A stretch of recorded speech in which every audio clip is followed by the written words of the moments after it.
Hey everyone, it's Will, Gamerdad, with another video for you. So first off, I'd like to give a shout out to one of my Patreon supporters, Al Heyman. Thanks for your support. Now in tonight's episode of Should You Summon, we'll discuss the various banners that feature some of the newest units AS Parisa, as well as the Fatefuls and regular banners that feature them. Now, if you haven't already, make sure you like and subscribe to my channel. I really appreciate it. Alright, so let's just go right into it. This one is obviously, these first couple are always going to be Fatefuls. And then keep in mind that you do have to update to the 3.2.400 in order to have access to these banners. Not only that, don't forget there is a lovely manifest as well as a few free gifts from the devs. Alright, so this particular Fateful only lasts for a week and a half, and I'm not sure why that's the case, but it does feature a lot of the new units. Obviously, you got Parisa AS, as well as Pisaka AS, another singer, Dreamweaver Daenerys Ultra Daenerys, which is also another singer, ES Filmina, which is one of the newest units, El Seal, as well as Crimson Reaper Elulu. So essentially all the newest units from the last 6 banners in a row. Many of them are alters, so even if you have the normal style, it does take quite a few opuses and a little bit of luck to get that done. You can do this 3 times, and it does give you a flat 10% chance on the 10th pull for each of the 6 featured units. Keep in mind that that is not 100%, and so 40% of the time you will get something other than these 6. Also note that on pulls 1 to 9, there is no upgraded banner for AS Parisa. There is just a straight 0.02 all the way through. And even her 3.5 and 4-star are just 1% and 0.39% respectively. Of course, Fatefuls have everything in the game, all the newest broken units, if you haven't already figured it out from the last 6 banners, some of the older broken units, as well as the boss Rainbow Sisters Knights. Now, of course, with all Fateful encounters, you do guarantee a 5-star, so it is better than the standard non-paid banner. And speaking about the second paid banner, this one featured AS Parisa directly, and so you can see the odds of getting any form of Parisa is quite a bit higher. 2% for the 3.5, 1% for the 4-star, and 1% for the AS. And keep in mind that that does exist on pulls 1 to 9, so you have a 9% chance on a single 10 pull, plus the 10% chance on the 10th pull, for a total of 19% chance I get with 1 10 pull of this banner. The other units are not featured, unlike the first banner, but you do get that in exchange for getting more light, or I guess more shadow on Parisa. There is the El Seal, Cestas, blah blah blah blah. We already know these are broken units, and there are plenty of them in this banner. But you know what's not broken? Ems, Sito, Noom, Uo. Those are not broken units, and so we don't want those, but it is obviously, again, guaranteed 5-star on the 10th pull. And then finally, we do have our normal one. Now, it'll be interesting to see if this one features Lovely or just goes with AS Polyhymnia.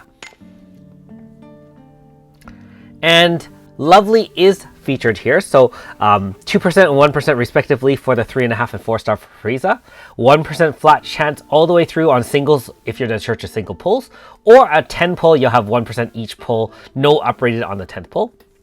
Normal style Lovely is upgraded, 0.4 and 0.8 respectively for the 4.5 and 5. However, the AS version is not upgraded. So I guess if you did not pull on the AS Lovely, or you're just new to the game and you didn't play when AS Lovely was available, you can check out my Should You Summon banner on video on AS Lovely. I discussed some of her merits as well as her limitations, but she is a capable blunt zone setter that can act as a tank as well, and gives a lot of counter healing. I think it gives either type of physical res down, a pretty significant team, and does ultimate defense times 2 in a row, although you only can activate that once.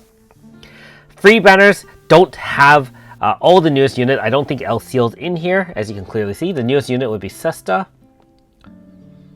Yeah. Oh well.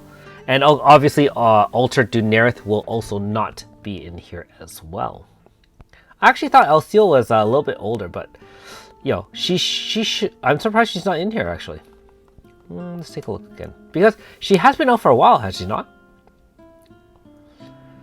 Okay, well anyways, I don't see her listed here, so wouldn't bet on it unless I missed looking at her name. So, should you summon? The real question is, how much do you value AS Parisa? Now, don't get me wrong, she is extremely powerful in her own right. She takes some of the best abilities of some of the singers we have, which is Pizzica as well as AS Mystere.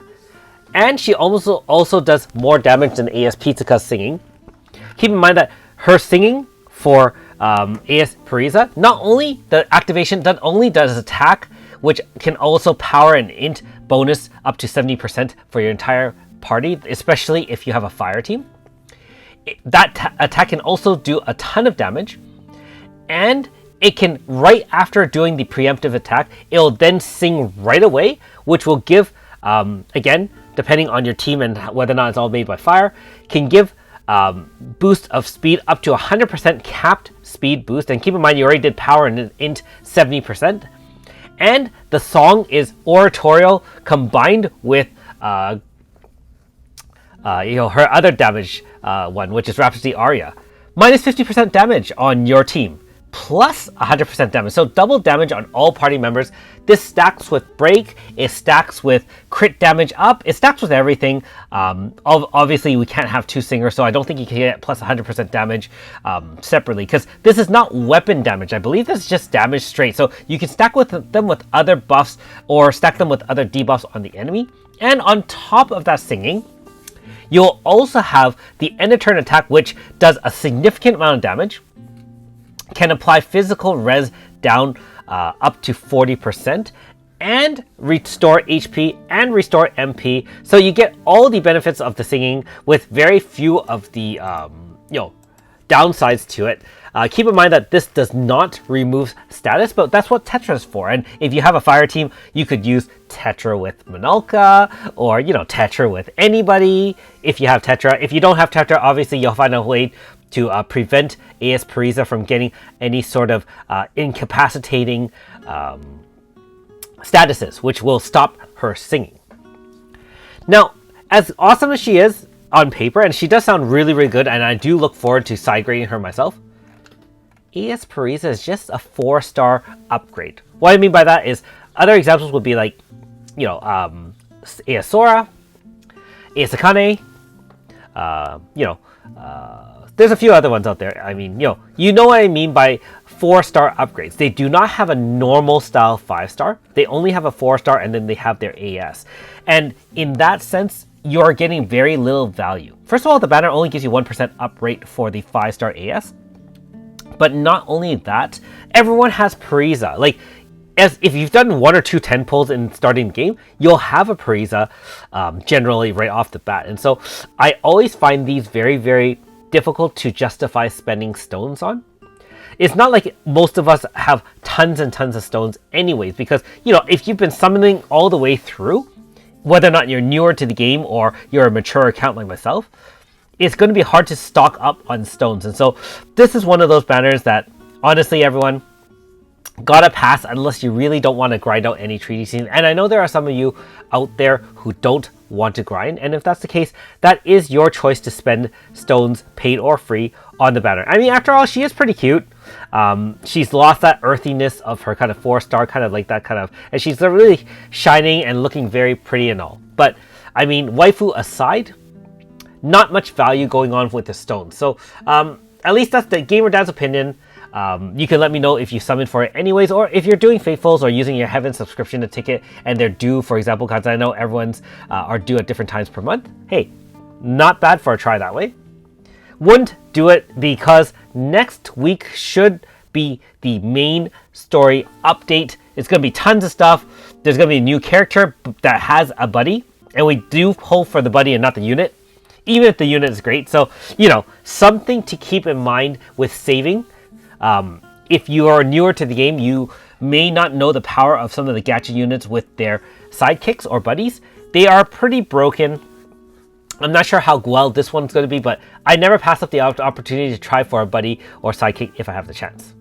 As for myself, I'm not summoning on this banner at all. I haven't summoned for the last few banners, the last one being El Seal, because, to be fair, I have the normal style versions for most of those altars, and so I've been fortunate enough not to have to summon, but of course the newer unit that's showing up in the next main story is new to the game, and so I will be summoning for that unless something unfortunate happens.